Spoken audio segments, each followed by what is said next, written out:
Hi, for anyone who has not met me, I'm a member of Hamilton 350. We've got two lovely speakers joining us today. So we've got Peter Appleton and Brian McHattie, and we're going to be talking about Hamilton's Biodiversity Action Plan, which was unanimously passed at council yesterday. What it is, what it means, what we can continue to advocate for things to be better. To start off, Brian, would you like to maybe bring us up to speed for anyone who wasn't watching yesterday and maybe hasn't been part of the process? What is the Biodiversity Action Plan? How did this come about at Hamilton City Council? Yeah, thanks very much, Lucia. The Biodiversity Action Plan has been underway for a number of years, actually, probably back to about 2018, and it was the Hamilton Naturalist Club, Jen Baker, who many of you probably know, brought the idea forward that we should acknowledge the crisis in biodiversity by having a plan that addresses concerns here in Hamilton.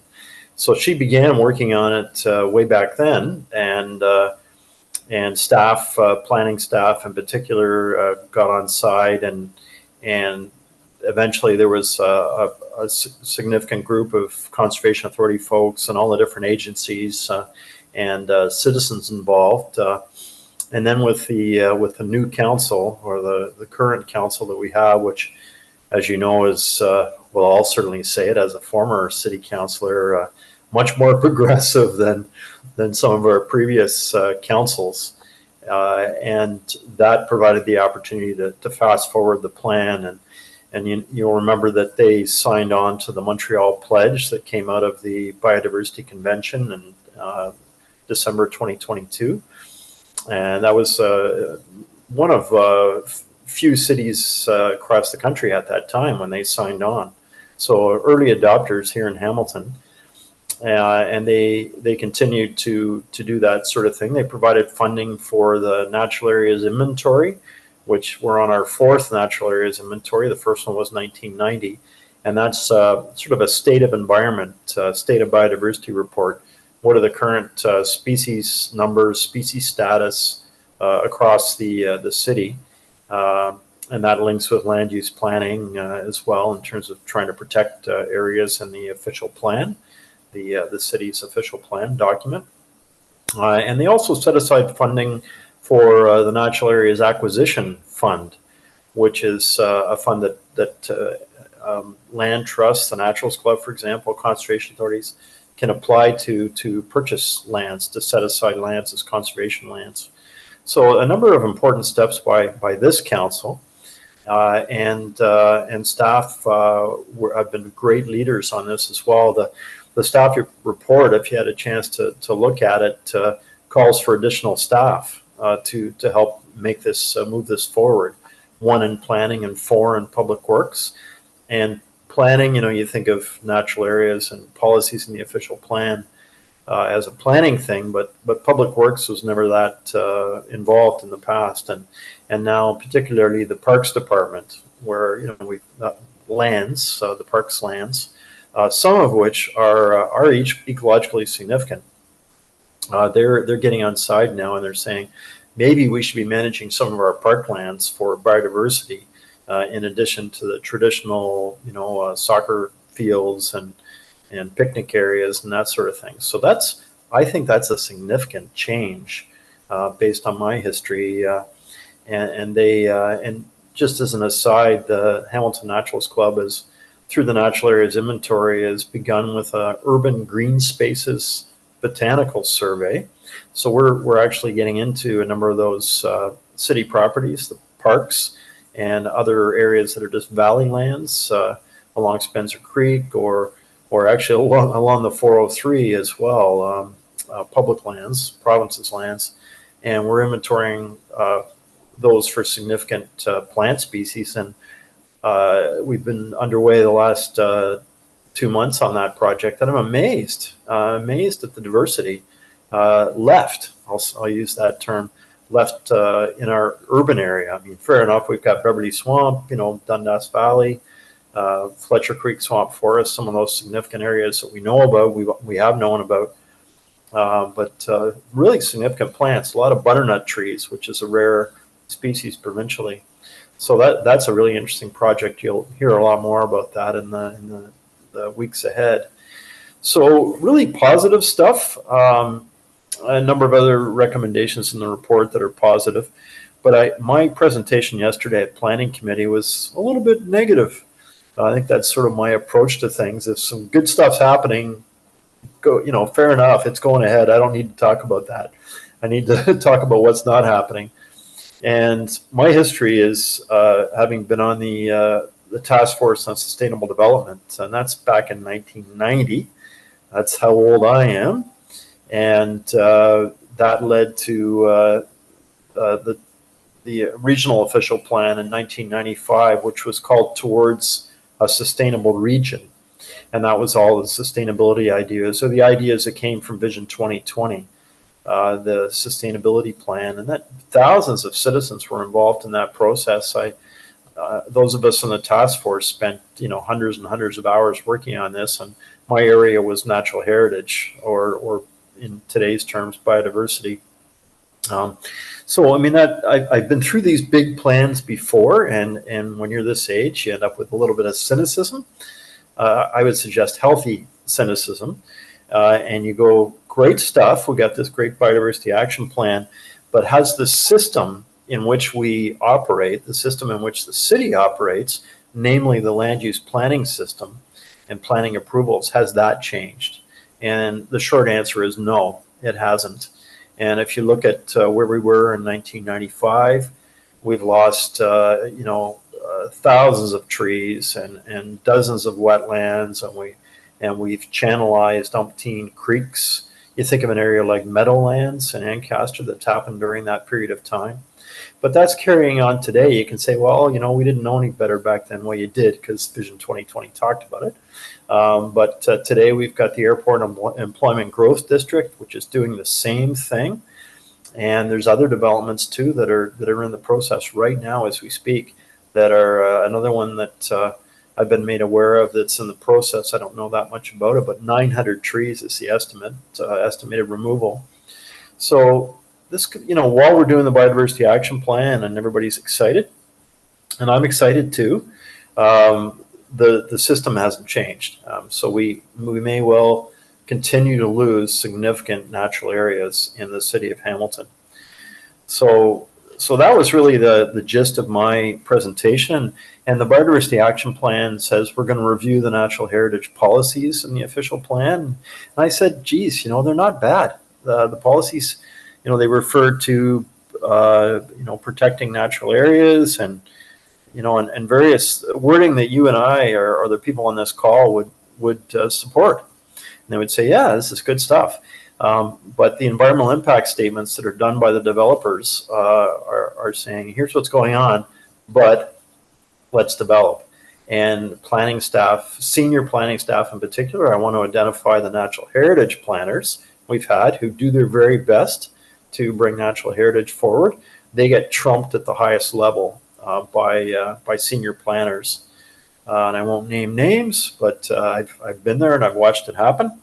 And my sense is it's no different today. So fair enough, those natural heritage policies could be better. I mean, Ontario Nature, that organization, it's a provincial nature organization. They're doing a best practices review of all municipal natural heritage policies across the province. So that'll be the guide. We'll see what Hamilton does with that. And that includes a review of Hamilton's policies too. So that'll be really interesting to see when that comes out. So to me, it's what's being said, way back in 1995, what's being said in the Biodiversity Action Plan, our hopes and dreams, and the reality of not the policies, but the process, the planning process, the behind closed doors stuff, where the developers go in, the developers consultants sit with the planners, and eventually it pops out at planning committee, and the politicians have to vote. And this bunch is, as we know, is better than they used to be. But that's what's going on. And unless that has changed, I fear that biodiversity will continue to suffer in our beloved city of Hamilton. Thanks. Yeah, I think in your delegation to City Council, one of the things that really struck me, Brian, was that you mentioned that you weren't aware of any developments being shot down, no denials of development for natural heritage or biodiversity reasons. Yeah, that's right. And, you know, the only one that I'm really aware of is one that we fought as citizens, the Pleasant View area in Dundas, between Cootes Paradise and the Niagara Escarpment. And that was proposed for all kinds of houses. This is around 19, oh geez, I think that was, when was that? Time flies. I think it was around 2000. And 1990. 1990, thanks, Don. It actually, I get my decades wrong, which starting to lose it, I guess. But we went to the Ontario Municipal Board, and the town of Dundas, the region of Hamilton, Wentworth were all in favor. Everybody was in favor, all the politicians and all the planners. And we challenged that at the OMB and won. And thanks to the late great Bill Dermody, the lawyer in town who died just last year, God rest his soul. And today, of course, that's the essence of the Cootes to Escarpment Eco Park system, which we all know and love. But that would not have been an opportunity had we not stopped that ourselves as citizens. So beyond that, I'm not aware of any, and of course I may be missing some. And the planner that I met with last week, because I've asked to see all of the planning applications that have been in and around environmentally significant areas, starting with now, moving backwards, theoretically to 1995. We'll see if we get there. And they said they'd think about it. But he made the good point that planners may, in some cases, have met with developers and their planners and said, don't even try to bring forth an application. This is, you know, an important area. He's a new guy for Hamilton, so I don't suppose he knows specifics, but he may well be right. So I'm being a little bit knee-jerk on that, perhaps. But just based on my experience, I can't see anything that has ever been stopped. Well, and I think that public transparency piece is important. You know, sort of as you said, all this stuff behind closed doors, that doesn't inspire confidence on the behalf of citizens. So I think that's still a very fair point to make, is that publicly, there's never been a case where people say, hey, this is really going to affect biodiversity negatively. And then they say, you know what, you're right. We're going to put economic development to the side. We're going to put our planning hat on, and we're going to say no to this development in natural heritage. So don't go anywhere, Brian, but I wanted to ask Peter some questions, because Peter, you also delegated around the Biodiversity Action Plan. And what was the main point for everyone here of your delegation? That's a great question. I think the word process was a big part I was trying to get across. You know, seeing rock hard timelines, seeing the proper data, the targeted data of the NHI happen and be put in place before any development is ever approved again. It needs to be done. As you just pointed out, reporting, right? So having 100% fully transparent reporting. And of course, what the accountability is that will be there and the right budgets. So, you know, we didn't see, you know, he just brought up the 2020 vision, right? And so that's a great way to kind of start things off. What I've been doing is looking at biodiversity action plans across North America and Europe. And I've been very fortunate in my life to live in North America, US, Canada, and several places in Europe. And there's some amazing biodiversity action plans out there, and most of them that have any teeth, as our good friend was just saying there, was because of that very, very simple word. Like, there has to be accountability, right? There has to be the complete collaborative approach to this. And that the other part that I was really trying to drive forward yesterday, and it was nice enough for Tice to bring it up in his delegation too, but, you know, just where we were a second ago, you know, we've never taken, like, natural heritage inventory is great and amazing, but there needs to be natural capital dollars tied to this. So when we talk about development and we talk about never hearing of a single development ever being rejected, when we start to tie dollar signs to this and that your taxes are going to go up if this happens, because X, Y, and Z are also very likely to happen with massive issues like we're having with climate change. So, you know, the other part I really wanted to try to hopefully drive home a little bit was that, you know, there's been very little talk about First Nations being a part of this, and they must be a part of this in every single aspect, and we must support that Aboriginal access to biodiversity as well for economic development, and we need to build and fund First Nation participation, right? So it's not just, hey, if you got any time, we'd love to hear what you have to say. We know you have 8 million other issues going on that our colonialist government has put on your plate, and but give them the time, effort, money, and place to be there. And I don't see any of that.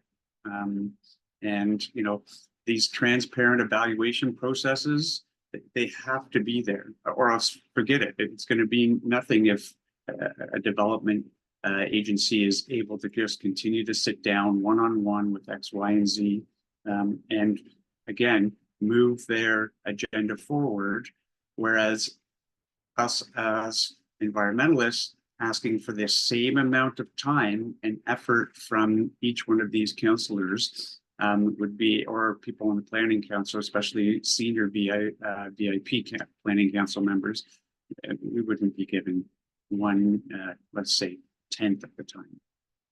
And there are some amazing cities in I would say right now, Victoria leads Canada and quite possibly North America for the best BAP out there.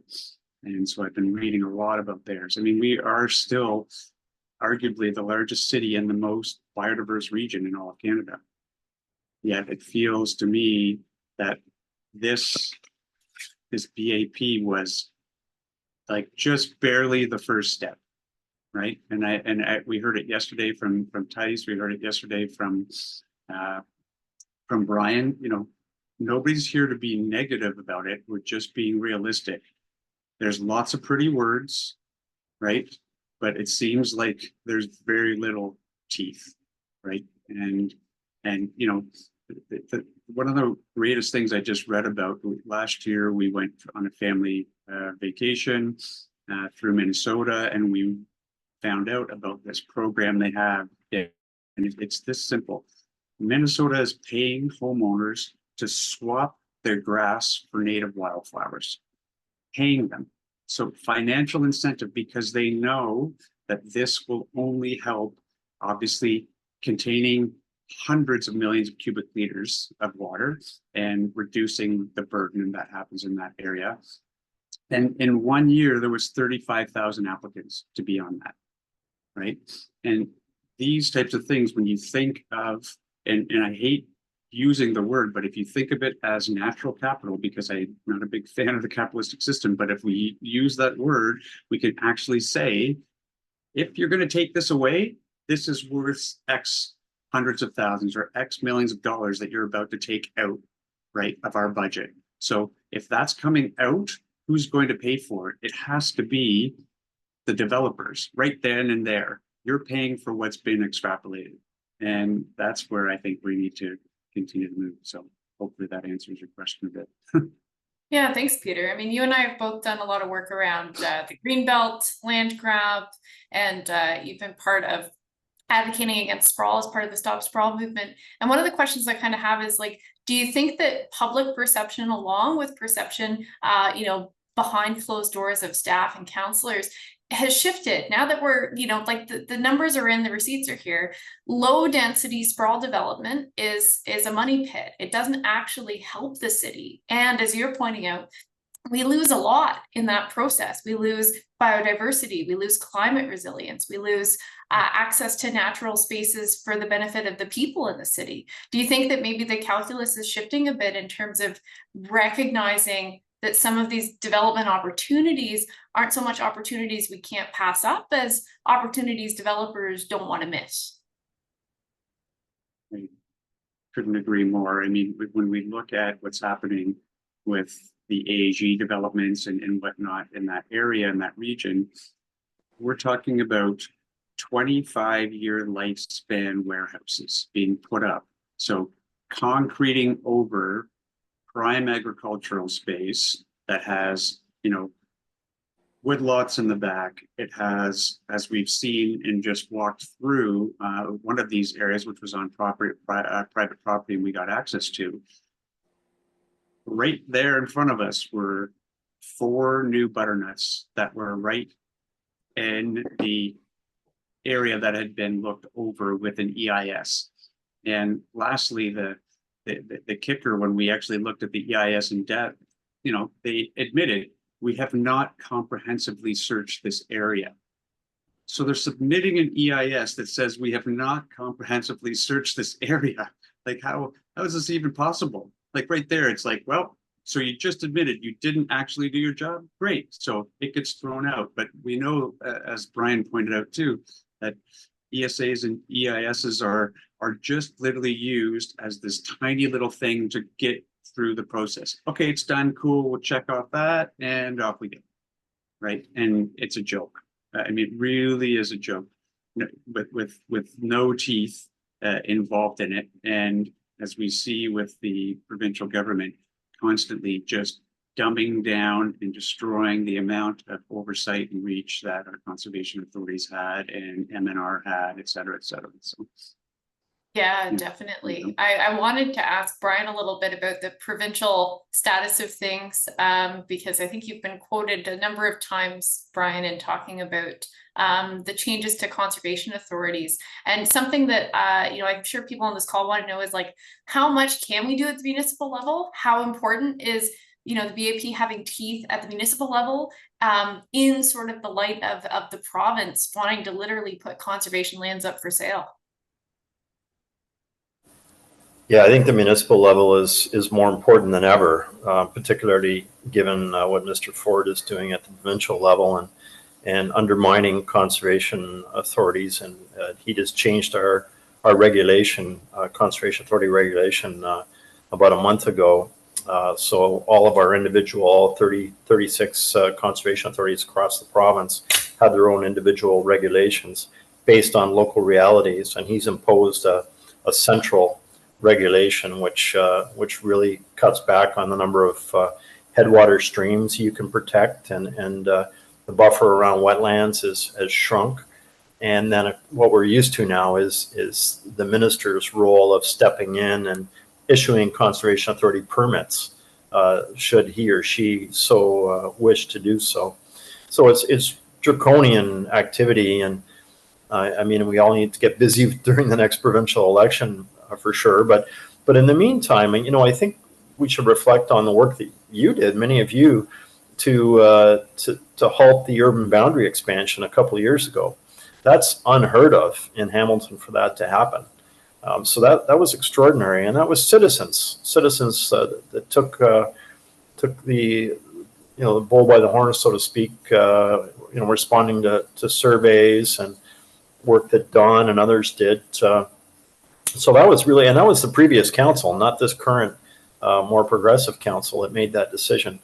So I think the next step and the hard step is say, you know, you need to look at how not just the policies in the official plan, because they kind of are, you know, nebulous, not too bad, or they look nebulous, but what is the process? What actually happens at City Hall?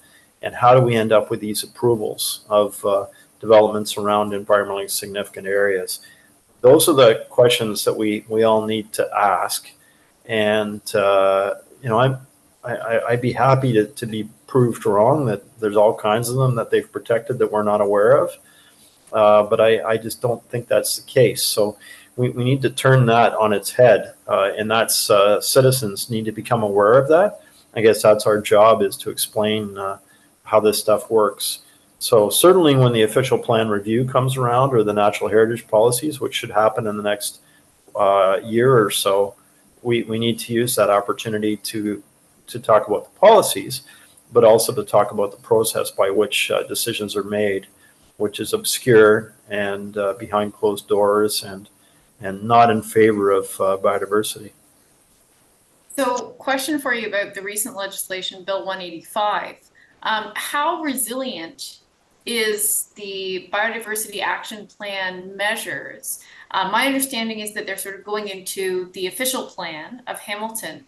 Bill 185 will still allow developers to appeal that plan. And I believe that the appeal of that plan, as you've described, yeah, some of it'll be public, but perhaps some of it'll be private as well. What can we as citizens do to make sure that these biodiversity areas that are identified through the plan are being protected? Does it look like citizen mobilization? Does it look like auditing council meetings and council agendas? Like, what are the things that we need to be doing to make sure that people don't go appeal this official plan and decide that they'll get a provincial exemption? Mm-hmm. Yeah, I mean, difficult stuff, right? Because the province has the ability to trump anything that municipalities do, and they've been regularly doing that during this Ford government. And he's everything he does is on behalf of his developer friends. It's got nothing to do with housing, absolutely nothing to do with housing. There's lots and lots of housing land within the urban boundaries, particularly in Hamilton. So I think it is watching the applications that are going through. We probably need to establish a more formal relationship with the planning department, so we can make sure we become aware of these applications early on. Because I can tell you that they're not that happy either. That they put the firm urban boundary in place and probably took a lot of flack from the development industry. Just had a thought, if you allow me to go backwards a little bit. The Biodiversity Action Plan talks about consultation. Who did they talk to in putting the plan together, and talked to a lot of us, and that's great stuff. They actually gave a presentation, and then left a copy with the, Don, you'll remember the name of this organization, but it's the developers organization. Development stakeholders committee or something like that with the city, and they received zero response from the developer stakeholder committee. And to me, that tells you everything you need to know, because they said, yeah, Biodiversity Action Plan, who cares, because we know how the system works, and we know how to game the system, particularly now because we've got Mr. Ford on our side. So unfortunately, there's no great answer. It's just going to have to be the same as the work that you did on the urban boundary expansion to make sure it doesn't happen. It's going to have to be extremely difficult, time-consuming communication work from citizens. No really good answer. Thanks, Brian. Don, you've got your hand up, and I think we're at that point where we can start opening up questions from other people if they have them as well. Thanks, Lucia. Thanks, Brian and Peter, for laying this out so clearly and so concisely. There is, as you point out, this nasty elephant in the room called the provincial government, which has been doing all kinds of things which we have and many others have recognized as really disastrous for the natural features and natural areas. We've gone through a big battle over the Greenbelt, for example, where the province has been forced to back up and where the RCMP has been called in to investigate, and others have already identified activities which look pretty bad at the provincial level. It turns out that later this month, not very far from now, our premier is coming to a Bay Area Economic Summit that is being organized by the Burlington Chamber of Commerce, along with the Hamilton Chamber of Commerce, and a couple of other organizations at the Royal Botanical Gardens. And the date is, I just wanted to make sure people knew about this. The information has just come out, I think. It's Tuesday. Yeah, June the 25th. Tuesday, June 25th. So that's next Tuesday. Am I right? Or is that a week Tuesday? Anyway, Mr. Ford is the keynote speaker at 12 noon. And Environment Hamilton has been circulating information about this and suggesting that there needs to be a response.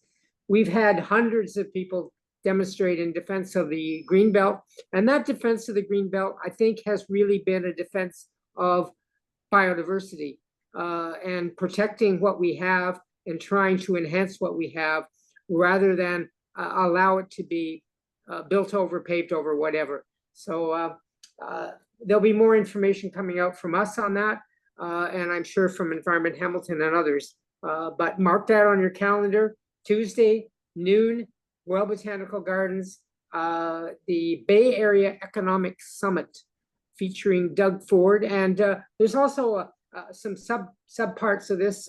Enbridge is coming in to explain how we're going to deal with climate change, if you can imagine. So this is really a highly reactionary activity that is being planned here, and very much on the opposite of what we're talking about in terms of biodiversity protection. Thanks, Don, for flagging that. Do you have any other questions or things? Does anyone else have any other questions for Brian and Peter? I know I've got a couple more, so I might hop in. One of which is around, we've talked about teeth, we're talking about consequences. Something that happened over the whole Greenbelt fiasco was some land being cleared, and I believe it was on 20 Road, that there was a significant land clearing that happened, that the public sort of alerted people to, and that the fine for it was pitifully small, like probably less than what they paid the clearing company. And so, you know, when we talk about teeth, what sort of, you know, like there's lots of stuff in the Biodiversity Action Plan saying you need to have an environmental assessment you need to abide by, you need to commit to maintenance for X number of years for the trees that you plant and all these other things. What measures could we advocate for people to actually be accountable to follow through with these? And that's open to, you know, Peter or Brian, please, any ideas?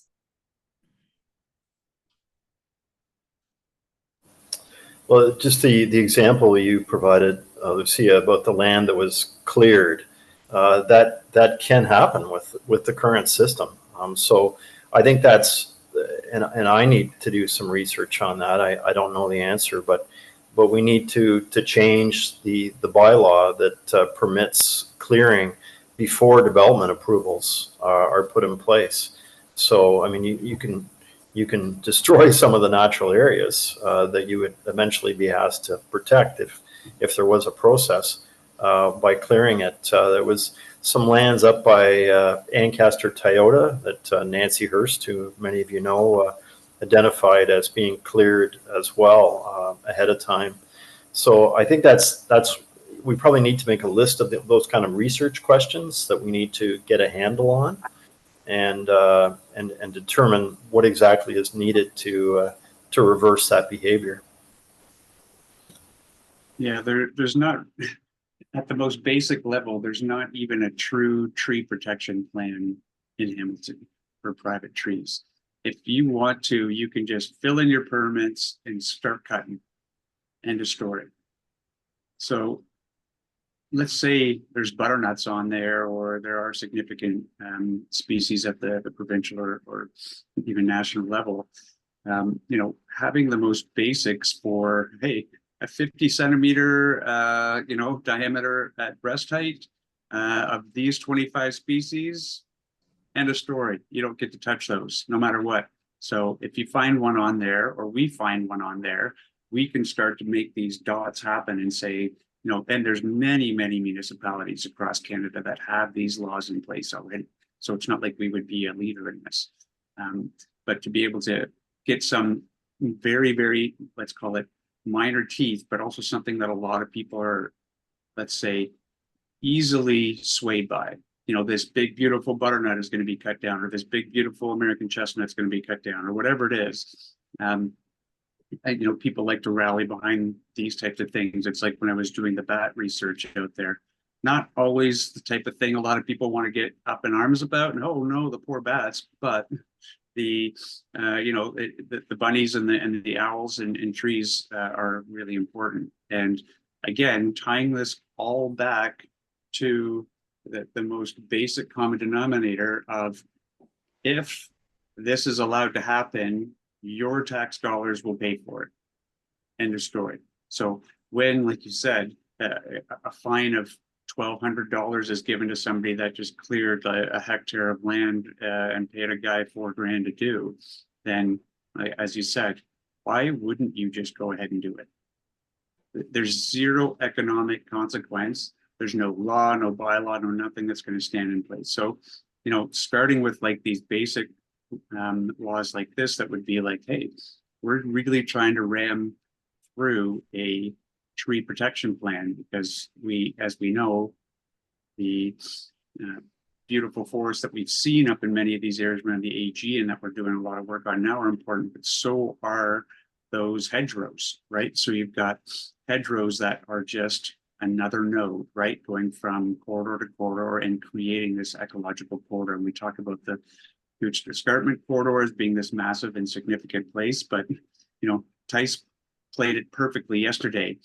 All the green areas all over wonderful Hamilton outside of Cootes Paradise and Dundas Valley, they are literally too steep or too rocky to develop. End of story.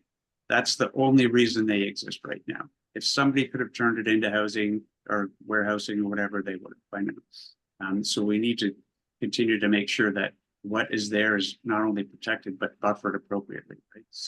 Because now we're just seeing, as we just said, we're seeing those buffers drop now, right? And no 30-day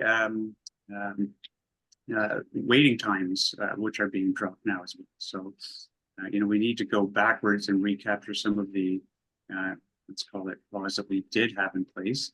And I think many of us are extremely, let's just say, on the right side to push through at the provincial and municipal level these types of laws. And I'll be happy to go down and tell Mr. Fuller what we think of him coming to.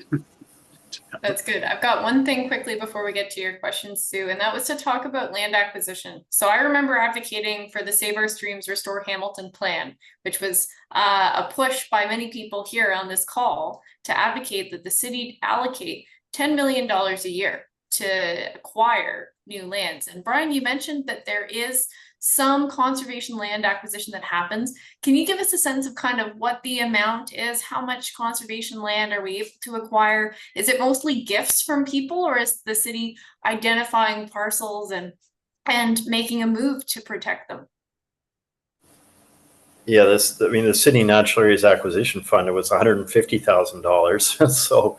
so it's and the price of land these days is much, much higher than it used to be. And I think probably spurred on by Mr. Ford, a lot of people holding that land are saying, well, I'll just hang on to it, see what happens. Or you can buy it for an extraordinary amount, way above appraised value. So it's a difficult time to buy land if you're a conservation organization. But it's still happening. The Hamilton Conservation Authority is, as you know, is building the Salt Fleet wetlands up on Upper Stony Creek, and has acquired a lot of land for that activity, brand new wetlands. So that's good stuff. And the Naturals Club is actively trying to purchase lands around the Cootes to Escarpment Eco Park system. Not having too much success yet because of the high costs. And there are a couple of key pieces, and those people realize they're key pieces. So they're kind of holding off. Probably what's also necessary is to have a greater discussion amongst the different agencies that are trying to acquire land, including the Bruce Trail Conservancy, who do a very active acquisition, and the other conservation authorities that operate within Hamilton. So, because it's not, as far as I can see, it's not that coordinated right now. So I think those are some of the things that need to happen. But yeah, it is in the millions of dollars these days that we need. And I mean, there are federal programs from time to time that you can take advantage of, but there needs to be much more money, and there's a lot of private money out there too. You know, people of my age that end up with a bunch of money and they want to put it in a good legacy activity. So there is an opportunity, and the Conservation Authority and others are speaking to those people. So I think tonight I started off the comments about the land use planning system and it being negative, but we also need to remember that Hamilton does have I think the Hamilton Conservation Authority's got about 10,000 acres, about 10% of their watershed they own in conservation areas, which is, a legacy of Ben Vanderbrugge in the 1960s and 1970s, and Thomas Beckett and all those people that were thinking about this back in those days. The Coutts-to Escarpment Eco Park is quite an extraordinary chunk of land that is protected for the most part. Coutts Paradise back to 1927. So we've got this incredible legacy of great things happening in Hamilton. The urban boundary expansion a couple of years ago is on that list. So we need to be inspired by the past as well, and remind people that things were done differently in the past, and that they have to be done differently again if we've got a biodiversity action plan and a biodiversity crisis to go along with the climate crisis. So some good stuff. Let's be inspired to act as well, because it can be difficult sometimes to focus just on the negatives. Thanks, Brian. Sue, your question. Well, one thing, it's more of a comment. I think that perhaps we need to support Indigenous groups more who are working, who are involved with land back, but also with increasing and preserving biodiversity. And the other thing is, to your point, Peter, about, was it Minnesota, where the government there is paying people to have pollinator gardens? I think it would be great if more people knew what is happening in other places, how it's done, how it has been done, and it might spur people to be more involved and take more interest. Yeah, that's it. Agreed. Thanks, Sue. Jim, you want to go ahead? Yeah, I'm sorry to be negative, but I think it's important to recognize that much of our land, even the land that we're trying to protect, and I commend everyone for protecting it, but I think we need to recognize that land is damaged already. Most of it has had negative effects from settlers. I'm specifically saying settlers because of the fact that we now know that the most biodiverse land in the world is in areas where Indigenous people have altered it initially and then sustained it over a long period of time. And the acts that settlers engage in damages that landscape.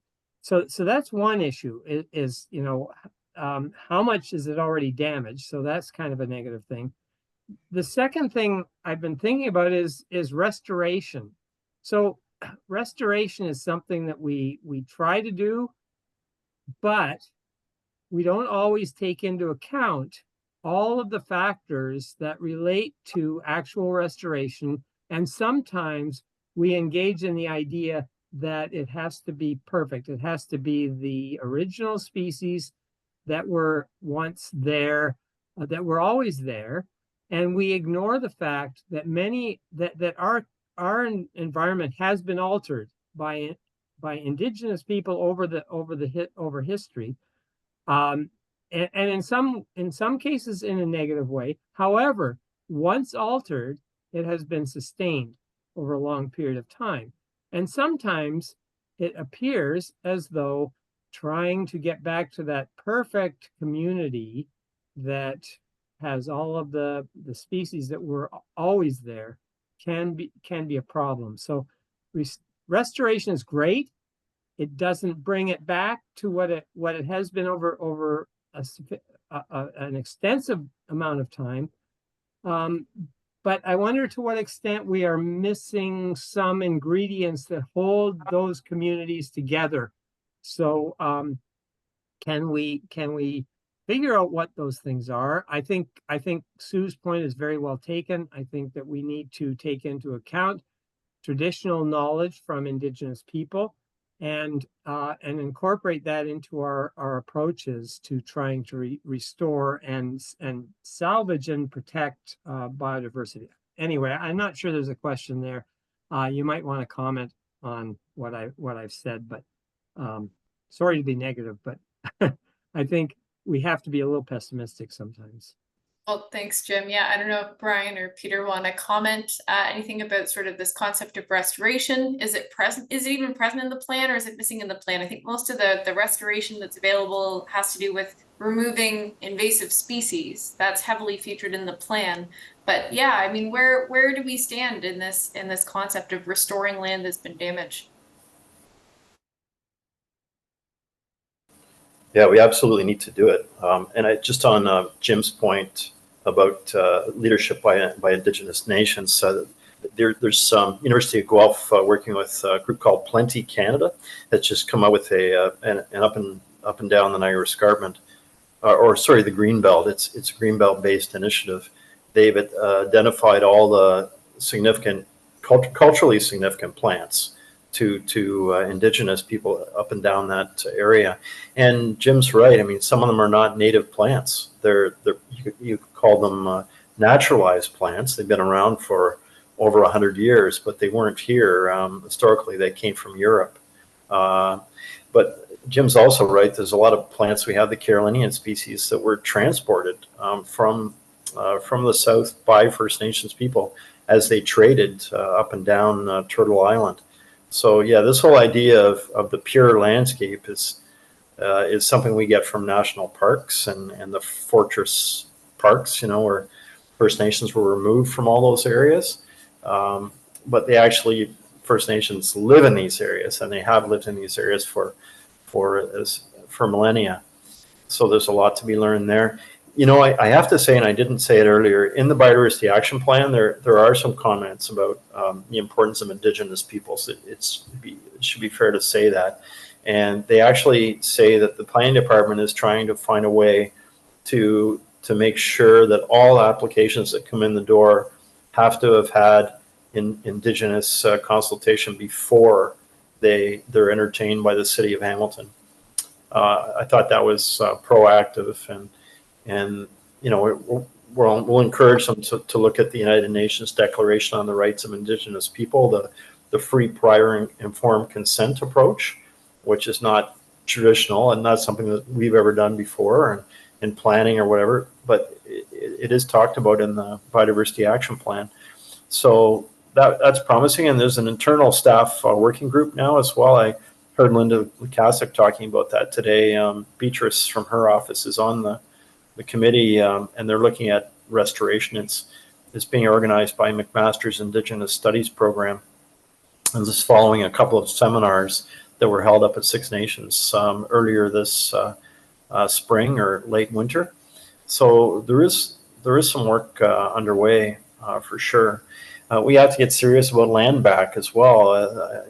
The Hamilton Naturalist Club has got land. It's got 10 sanctuaries in this area, Hamilton Conservation Authority, and we have to look at how do we get land back and how do you define land back. I mean, it's just giving the land back, I guess, is the simple thing, but at minimum, it should be co-governed, co-managed, but I think co-governed, more importantly. The Dundas Valley should be co-governed by the Haudenosaunee, the Mississaugas of the Credit First Nation, and the Hamilton Conservation Authority. So I think that's where we need to head with some of that. But boy, and the Coos to Escarpment lands are another obvious example, the Royal Botanical Gardens lands. But that'll mean picking plants against the RBG Act, because First Nations people remove the plants for medicinal purposes or food purposes, or maybe the seeds anyways. I mean, there's all kinds of details that would have to be worked out, but I think that's where we need to get in Hamilton. Peter, Yeah, any comments? Absolutely. I'm glad you were bringing that up, and the reason why I was trying to be as harsh as I could was that, as you pointed out, yes, they're talking about it, but I saw no funding, no budget, no role. So it's like, hey, here's a whole bunch of planning stuff. Here you go. You find the time for it. And when you know, like I said, we screwed you over for a few hundred years now. So, but you can find time to get back to us on this, right? It just is literally the biggest slap in the face I could ever imagine. And as you just pointed out, that perfectly, you know, we have to support Aboriginal access and governance to this biodiversity for their own economic development. That is their right, right? And so, you know, making sure that we've given them the right tools to do this, and continuing to look at possibilities, as you know, the previous question was around how can we get essentially new or more land. I mean, there are dozens of incentive programs and market opportunities for private landowners in other municipalities and countries to conserve the biodiversity of their existing lands and have the money and time and effort in place to do that. So we can literally look at which has worked the best and go ahead, because, you know, as James pointed out, succession is going to give us the best success, but if we're trying to also do our best in terms of restoration, then we're going to have to do and put the money aside to do this properly as well. And it has to have Indigenous First Nations there in the story, right? So, so yeah, that was my add-on. Thanks, Peter. Thank you. Thanks. Because we're rapidly getting at the end of time, does anyone else have any further questions? This is the now or never. And if not, then maybe I'll turn it both last back to our two guests today. Oh, Dawn, hopping in late. I just wanted to add, for those who maybe are not aware of it, Hamilton 350 Committee has a weekly meeting on conservation matters. And it's open to anyone to participate in it. It's normally held on Wednesdays at 5 p.m. for an hour. A number of people on the call tonight are part of that, but a number of people that I'm seeing names of are not, and they may take an interest in that. And that's where we try to actively engage in specific challenges to biodiversity, specific development applications that we're trying to respond to. The proposal of the provincial government to widen Highway 6 through the wetlands and foodlands around the airport. There's a number of threats that exist out there. It's great that we were able to block the expansion in the official plan of the urban boundary, but the provincial government has not finished on that question and is opened up other opportunities for developers to expand the boundary themselves. And then leave it up to us to try and prevent them. So there's lots of things going on, and that's an opportunity. And the link that you have got here with tonight will get you to those meetings every Wednesday, 5 o'clock. Great, thanks, Dawn. Yeah, plugging conservation matters, absolutely. Okay, so to finish up, I had one quick question for both of our two people speaking tonight. Hamilton 350, especially Conservation Matters, has identified the Airport Employment Growth District, the AEGD, as a key area of focus for us. It doesn't make climate sense, it doesn't make biodiversity sense. That area really should be protected and not expanded. That's already in our sights. What area of Hamilton would each of you like to flag for everybody here tonight as another area to keep our eyes on?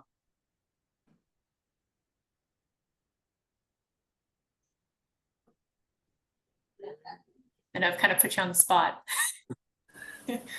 Yeah, I guess for me, I was away for 9 years in Tobermory after the mayor campaign in 2014. So I'm just getting back into the swing of things. If we had Nancy Hurst here, she's I think away, but maybe back today or whatever. She would probably tell us about specific areas that are being threatened as we speak. I guess maybe I'll go in a little bit different direction. Maybe something you hadn't thought of is the Hamilton Conservation Authority has management plans for each of its conservation areas, Dundas Valley being one of the biggest areas. And while we've talked a lot about tonight about, you know, stopping the developers who do these environmental impact statements and challenging that through the land use planning system, which is critical, we also have to look at how some of the current lands are managed or not managed, or should be managed in co-governance with Indigenous nations. So I want to ask people to, and Conservation Matters does this, Don. They keep track of the Conservation Authority board meetings and agendas, and so look for some of that stuff too, because the way, you know, allowing dogs off leash, you know, and all the ground nesting birds are wiped out in the Dundas Valley. I mean, that's not developing an area with with 50 houses, but there's those kind of concerns. Or the south shore of the Royal Botanical Gardens, off Churchill Park or behind McMaster down to Princess Point.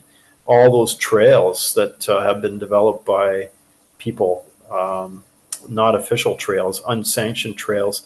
So all those kinds of incremental things we also have to keep track of. A little bit daunting, no question, but we all need to look at all these different needs. So I'll leave that head scratcher behind.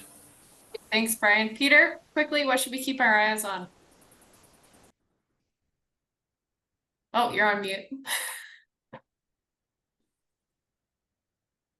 I'm still extremely nervous of, you know, Bill 185 and what Don and I and everybody else have been talking about for some time. And you drive along Book Road and Butter and all these places, and it's just more places being bought, more places being boarded up, you know, houses that people could be living in. You know, it just drives me completely nuts. So some of my original delegations around that green belt area there was to try and build a link essentially from across that Shaver and area that goes through Book Road and build a long, and many of the people that said sure, come and have a look at our place, or that one family that had almost 125 acres there themselves, you know, they were kind of like, they showed up the meeting and kind of said, listen, we don't really want this to happen, but we don't really think we have a choice. But the whole time, I think they just didn't want to piss off their neighbors, right? They had a choice. And I really believe that any and all of these are still going to be exactly what they're going after, right? They are still sitting there, you know, they're asking $150,000 to $250,000 per acre of farmland now, which is 10 to 15 times what it would have been 6 or 7 years ago, right? So that's where I think we need to be super vigilant, and anywhere that has any form of wetness, we have to sustain any and all wetlands that we have. And it's great that we're getting the Salt Creek wetlands in better condition. But, I'm fortunate enough to live right beside one of the biggest wetlands around here too, at Christie Lake. And there's still significant amounts north of here that could be on that map as well. So. Great. Thank you so much, Peter, and thank you so much, Brian, for joining us for this webinar. Really appreciate your time and your insights and your efforts. As Don plugged, there's Conservation Matters, Hamilton 350 committee that meets weekly. Please check it out. And I guess, final quick update is that there's other Hamilton 350 groups that are working on fossil fuel resistance, on climate justice. Definitely check out on the website. You'll see the upcoming meetings for that. If you're interested in one of these things, come and get involved. We need you. Just one more thing before we close this off. Norman's iPad had its hand up earlier. It went down, but there is a question in the chat. The fact that the Ghana Marsh was not considered an environmentally significant area suggests that the existing plan needs to be carefully gone through. How might this happen? Thanks, Steve, for flagging that. I missed that question. Yeah, so I could touch on that a little bit. We've done these natural areas inventories since 1990. So when we started, there were only 37 environmentally significant areas in the official plan. And then we, after the first inventory, it went to 69, and now it's up to 103 areas that are identified as environmentally significant. And this current natural areas inventory, I think the key is to look at the criteria in light of the biodiversity crisis. So maybe it just identified areas that had a certain size, or a species diversity, and now with the crisis, we need to look at smaller areas. And we're always excited about provincially significant wetlands, but not necessarily locally significant wetlands, or wetlands that were not evaluated at all. And that's often a political decision. So I think this current natural areas inventory provides an opportunity to go deeper on areas that are smaller, significant for different reasons than the traditional approach that have been taken in the past. I guess it's up to us, Conservation Matters and stuff, to keep people aware of how that process is unfolding and how people can get involved, because through the official plan, through how parks are managed in Hamilton, and what areas are currently not protected whatsoever, like the Garner Marsh was. Good point. Thanks, Brian, and thanks, Norman, for the question. All right, and I think with that, we are definitely a little bit over time. Thanks, everybody, for joining, and thanks, everyone, for your time, especially our two speakers and the folks who do awesome work at Conservation Matters. And we'll see everybody probably next month.